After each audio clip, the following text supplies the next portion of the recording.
Welcome to OreoOlives.com. As you know, Oreo olives don't mix, but the abstract thought of putting those two words together has enlightened me to create a channel to discuss various topics.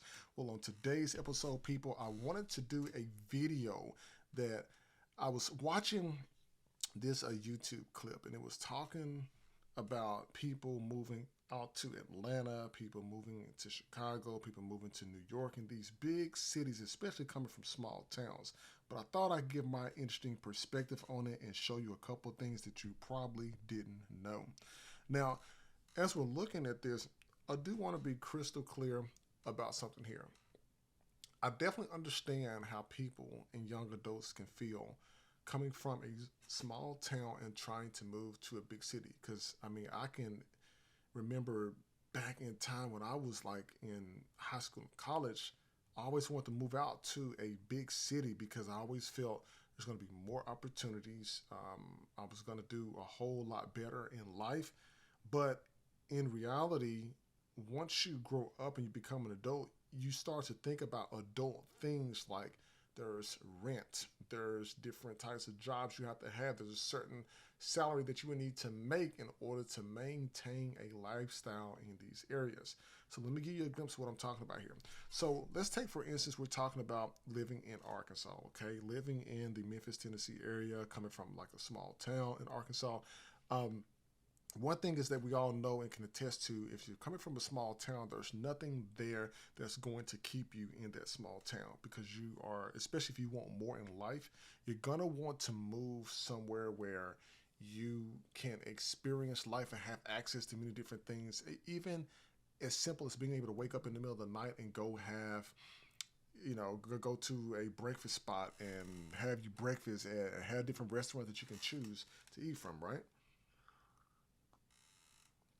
So I got to get some coffee there. So one of the things that I was talking about in this video is these two young adults were talking about people moving in mass out to Atlanta. They was talking about it like, hey, you all should really reconsider your options in moving out here because it is extremely crowded. The traffic is bad, the cost of living is high. And visiting, just being a tourist in Atlanta and have gone to visit Atlanta like last year, I can tell you the 7 lanes of traffic on both sides was a bit much for me. I'm used to maybe 1 to 2 lanes, going places, quickly getting there and going and stuff. But it has grown so much since I've been there years ago. And then going back last summer was very interesting because just seeing the skyline downtown, it just made you want to just go and actually live there. But when you look at why people are moving to Atlanta, a lot of people see a lot of things on TV. And it's not just with Atlanta. These are with other big cities as well, too. But when you're moving to these big cities, your expectations is that you're going to be rich, famous. You're going to see a lot of different things. You're going to experience a higher quality of life. But what people are not telling you is that it takes a lot of time and resources in these places in order to move there. So when you're looking at Atlanta, okay, you're looking at somebody like Atlanta has a 2% higher cost of living average than the national average. When you're looking at Atlanta by itself, the cost of living is 2% higher than the national average, okay? And when you're looking at that, you're looking in terms of housing, you're looking in terms of utilities, groceries, transportation.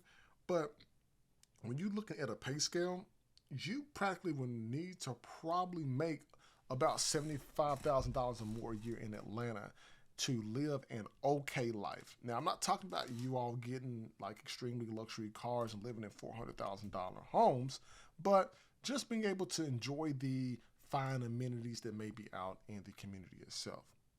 Now, from a college student perspective, a lot of people migrate to the East Coast, especially young black adults, because the colleges out there, you have a lot of HBCUs. You have the number one in terms of ranking, like the black colleges. You have Spelman, which is in Atlanta. They have a very high enrollment, tuition in and out, probably about to 25,000. Acceptance rate about 35%. You have Howard, which is in D.C. You have Morehouse that is also in Atlanta. You have Fisk University in Nashville.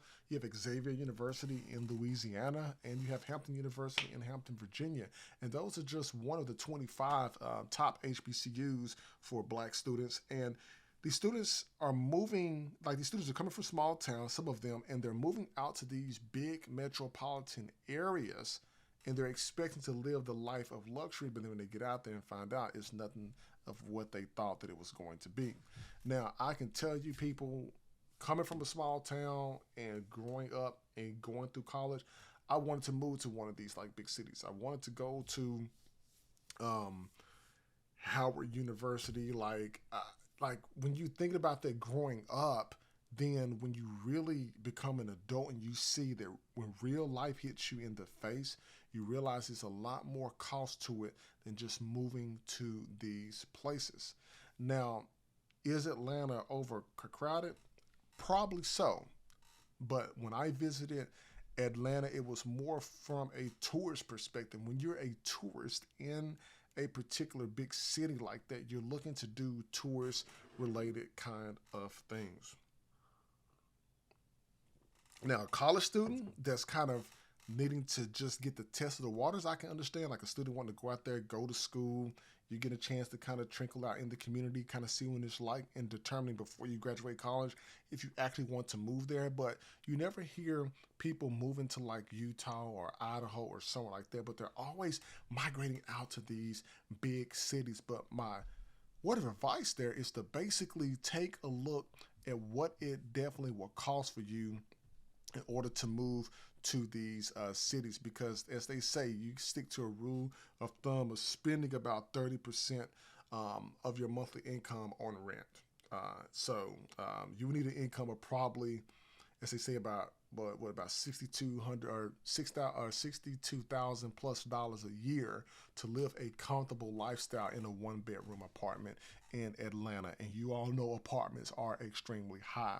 So that's just my take on of moving out into these big cities like this. I know they're all fun and everything, but maybe, you could take a vacation, just kind of actually see what it's like and ask questions of people that live out there. But don't just go with an open head and thinking that everything is going to be 100% okay. You're going to live a lavish life, but actually do your due diligence, do your research, and make sure it's something that you really want to do. And if you do decide to move to one of those cities, make sure that you have a plan behind it. So people, thanks for tuning in today. Like, listen, subscribe, OilOlive.com. Look forward to bringing more content to you all soon.